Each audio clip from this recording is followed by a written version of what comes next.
Hey everyone, it's Rachel, and today I'm in a different place of my house because I'm moving, and so everything is pretty much packed except for that thing and this chair.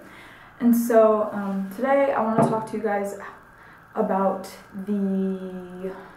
my story. That's what I was going to talk about. I'm so out of it today. I've probably had a few cups of coffee, so I'm really hyper, but I want to get through this quick because it is kind of a long, confusing, interesting story. Well, I think it's interesting because it's not common. So most of you probably got your type 1 diabetes from your mom or your dad or your grandparents. I never had that. There's no type 1 diabetes in my family. There's like no one from my family history has ever had it. My grandparents are perfectly fine. They don't have diabetes. My grandpa has type 2, but it's because of old age and stuff, and you know. My dad's side has type 2 diabetes from obesity, and they're all like obese, and I'm getting that obesity from genetics, unfortunately. I'm like on that direction, hopefully not.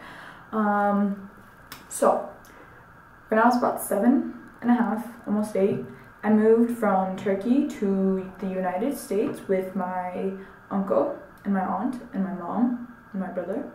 About 6 months into our stay there, like around December, I got really sick. And you know, during the winter, everyone gets sick, everybody has the cold. And my mom thought I had the cold because I would be sleeping all the time, I'd be drinking a ton of water, eating.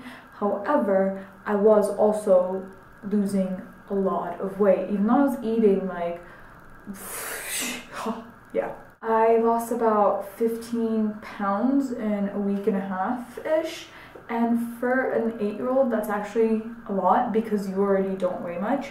And as my grandma described it, she could see the bones on my spine and stuff. So, and like I look back at pictures and like you can see how like my face was. I don't know if that made sense, but I hope you get it. And then so like one day they took me to a friend's house, you know, we had dinner, and he was a doctor. And so he took a look at me, he smelled my breath, and he goes, "Whoa, you smell like oranges, take her to the hospital. By the way, if your mouth smells like oranges, you have high blood sugar, unless you've eaten an orange. Then you're just someone who just ate an orange." But, so they took me to the hospital, and because the guy was a doctor, I didn't have to wait in the emergency room, and thank God I didn't, because the doctor said if I had waited half an hour, I would have gone into a coma and died, unfortunately. So I was like half an hour saved from death. What else? So I get there, my blood sugar was well over 750. The meters that the doctors had sometimes couldn't even measure it because like around those first 2 days because it was so high. And so they put me in intensive care for about a week, and this was around December 18th. And yes, I did spend Christmas at the hospital when I was 8. And so they ask the usual stuff like, do your parents have diabetes? Do you have any diabetes in your history? Blah, blah, blah. My parents said no. So these doctors are like, that's weird. So they did some research. And what they found from the research was that I had gotten my diabetes from a virus, which is incredibly rare, like incredibly rare. So don't worry, you won't get it. Well, if you have it, then I'm sorry.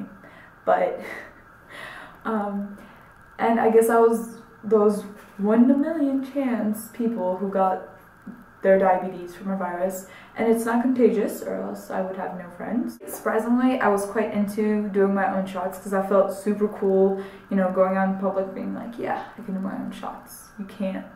I felt kind of badass, I guess, because I knew that, you know, I was one of the only 8-year-olds that I knew that just did a shot on themselves out of nowhere. My first 4 years with diabetes, I was on this incredibly strict diet where every day it was like, wake up at the same time, eat the same amount of carbs, and get the same exact shot. And I was on this like meal plan where it was like 7 in the morning, you eat 60 grams, at 9 you eat 15, at lunch you, like at 12 you eat 60 again, and so on. This really sucked because, first of all, my whole family switched from like normal Coke to Diet Cokes, and like my family only drinks diet drinks now because of me, and because we don't want to have like little accidents happening. Oh, I didn't see that it was the normal Coke, or you know, some bottles, they're actually the normal drink and the diet drink are the same exact colors. Like, I know Coke is red and then black, but like Pepsi, it's navy and navy. So, and I've had it mixed up before. And then for like 2 years, I went on the Flex Pen, which was heaven for me. I loved it so much. I could, you know, give my shot whenever I ate. I could eat whenever I wanted, and I did not have to wake up at 7 in the morning on weekends. That was a good thing. But then about 5 years ago, I switched to the pump, and I think I was in 8th grade. Was I? I was finishing 8th grade, and they moved me to the pump, and I was moving, so it was really complicated and happened really fast. And honestly, you know, everybody talks great about the pump, and like everybody's incredibly happy with the pump, but I feel like if it doesn't suit your lifestyle or like the things that you do on a daily basis, then it is not the kind of solution for you. Like for me, I'm an incredibly active person, and you know, I love going exercising, I love going swimming, I'm always moving, I love going out at night, so I usually wear dresses and stuff, and with that, like going out, it's really hard to put your pump somewhere. Like you can't just have it on your hip because you're wearing a dress, and if you put it like on your underwear or something, there's gonna be a huge lump in your dress, and people are gonna be like, ah. Anyways, and for me, like during the summertime, it's incredibly hard because, well, like I love going swimming for hours and hours and hours, and I could do that with the Flex Pen. You know, come back in, check my blood sugar, make sure it's okay, go back in. Now I can only go in for an hour, come back for half an hour, I gotta sit with the pump, you know, it's a lot of work. And honestly, I'm not the best person at changing my sites on time, which is incredibly bad because I've actually gotten infections from not changing them, like every 3 days. I keep them like for 6 days sometimes. And so I mean, if it's, you gotta see if it suits your lifestyle. Like I know some people who love the pump, who, you know, who can work with it for a long time and stuff like that. But I honestly would prefer the Flex Pen right now because that seems to fit my lifestyle. Yeah, that's my story. It's kinda, it sucks, but I've had my diabetes for 9 years, and this is my lifestyle, and I should probably change it because it's unhealthy. And I actually need to get back in the habit of taking care of my diabetes religiously.